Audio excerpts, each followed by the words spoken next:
We shall now go on to our next speaker, Dr. Virendra Sachdeva, Senior Consultant, Pediatric Ophthalmology, Strabismus and Uro-Ophthalm based at Visakhapatnam. And he is going to be talking to us on approach to a patient with pallor of optic disc. On to you, doctor. Yeah.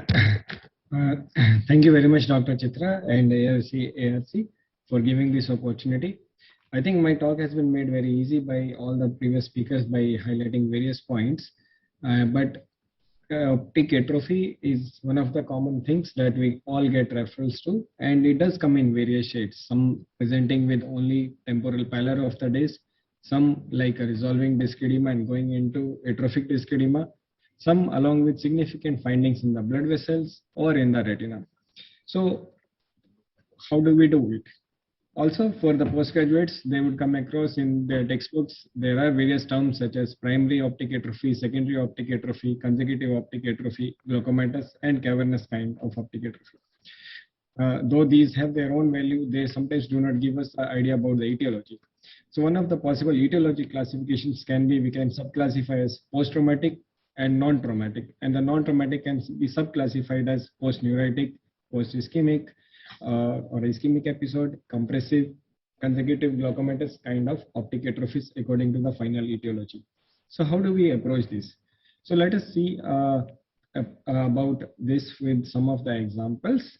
So I'll begin with this example. This is a case of a 24-year-old lady who was referred to us for evaluation of optic disc pallor. At presentation, her visual acuity was 20/60 in both eyes. There was no relative afferent pupillary defect, possibly due to the bilateral involvement, and color vision was also subnormal in both eyes. So we went ahead and took the detailed history as has been highlighted in the previous talks. There was a history of sudden onset vision loss. There was a history of preceding febrile illness. The MRI brain had been obtained. We did not have the records, but it was reportedly normal. And the patient was treated with some tablets, only a single tablet, and there was gradual improvement over a period of time. So at this point of time, visual fields showed presence of central scotoma in both eyes, and the VEP showed preserved waveforms until the small checkerboard patterns stimuli, and at the same time, we could see the T100 implicit times were markedly prolonged in both eyes. So this kind of presentation is classical of demyelinating optic neuritis with good recovery as well as presence of central scotoma and prolonged P100 implicit times. So what can be the other differential diagnosis? Well, we saw some of them in the previous presentations. A similar patient presenting with temporal pallor, broad central scotoma with sequential involvement, especially a young man, and subnormal visual acuity, we should suspect something like a Leber's hereditary optic neuropathy. A person who develops an acute onset vision loss with this kind of presentation and gives history of taking some toxic substance such as ethambutol for over a period of more than 2 months is likely to have a toxic optic neuropathy. If it was a more gradual onset vision loss and the patient is a strict vegetarian, then we should start suspecting nutritional optic neuropathy. Other thing that could give us a clue is that the patient could actually be having a malabsorption syndrome. Another patient with subnormal vision, gradual onset vision loss, temporal pallor, central scotoma, and with family history of similar problem could be hereditary optic neuropathy. To highlight another example of a hereditary optic neuropathy, this is a case of a 10-year-old girl who was referred to us for evaluation of optic disc pallor. You can see there is central scotoma along with inferior arcuate scotoma. This OCT does not have a normative database for 10 years old. That's why it's appearing not color coded, but there is marked RNFL as well as MGCL loss. And what was important, we took the history of bystanders. So there was history of diabetes mellitus, there was sensory hearing loss and parental consanguinity. So we suspected autosomal recessive hereditary optic neuropathy, and patient tested positive for the Wolfram gene mutation. So the temporal pallor, we have at least 4 or 5 differential diagnoses. The pattern 2, again with temporal pallor, but if it is asymmetric, for example, you can see in the right eye there is mild temporal pallor, but left eye there is a moderate temporal pallor, which is more marked. If the visual field comes as like a bitemporal hemianopic field effect, we are suspecting a lesion very close to the chiasm. So it could be a pituitary macroadenoma or a craniopharyngioma and even in the case of children could be chiasmal gliomas. So neuroimaging will be mandatory in this category of patients as the first line investigation. Coming to the pattern 3, we see this patient, a 10-year-old girl who was recently diagnosed with vision loss in left eye 1 month ago. Best corrected visual acuity was 20/20 in right eye and only light perception in left eye. Anterior segment was normal, there was RAPD in left eye, but see the fundus. Apart from optic atrophy, we see diffuse attenuation of arterioles as well as pigmentary changes over the posterior pole and even extending to the mid periphery. So this patient is actually highly suggestive of a vascular occlusion kind of pattern, and this patient had an ophthalmic artery occlusion. These patients do not need neuroimaging, but rather work up for the evaluation of vasculopathic risk factors. Look for hypertension, diabetes, dyslipidemia, hyperhomocystinemia, and abnormalities of the cardiovascular circulation. The other things which can present like this are status post central retinal artery occlusion and status post non-arteritic anterior ischemic optic neuropathy. Coming to the pattern 4, look at the discs here. This patient has a grayish looking disc, mild pallor over there, as well as this could be more marked pallor as well. But see the characteristics of the blood vessels. We see that there is attenuation of blood vessels. There, more importantly, we can see that there is diffuse RPE changes over the peripapillary area, so marked in the circle over there. So this pattern is highly suggestive that this patient had a swollen disc sometime, and it's a characteristic of post-papilledema optic atrophy. When you suspect this, look for the possible etiologies in the CNS, and neuroimaging will be again mandatory. It could be status post tubercular meningitis, obstructive hydrocephalus. It could occur following Arnold-Chiari malformation in secondary intracranial hypertension or fulminant IH. So the previous pattern would definitely require neuroimaging. And the pattern 5 could be where the clue lies within the eye.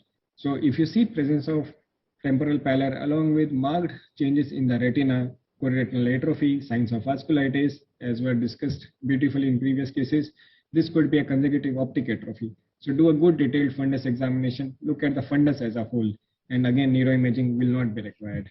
These are secondary primary to retinal degenerations, and some of the things could also be signs of neurometabolic disorders, and especially in young children we should. You have 1 minute remaining. Yeah, sure, thank you. And we should look for systemic features, failure to thrive, nystagmus, systemic manifestations. While we look at this, we should always be aware that there could be mimickers of optic atrophy, which could be missed on an indirect ophthalmoscopy, but a good high magnification can show it's not an optic atrophy, but actually something like optic disc hypoplasia. And it is important to get a good magnified view. And it is also important to recognize these because there could be systemic manifestations which have a bearing on the patient's growth and central nervous system. So a stepwise approach should be obtained. First, rule out optic atrophy mimics, take a detailed history, recognize the clinical patterns, obtain visual fields, and then further investigations. And visual fields have definite value. We saw central scotoma, intracecal scotoma, altitudinal field effects suggestive of ischemic optic atrophy, bitemporal hemianopia, highly suggestive of chiasmal lesion.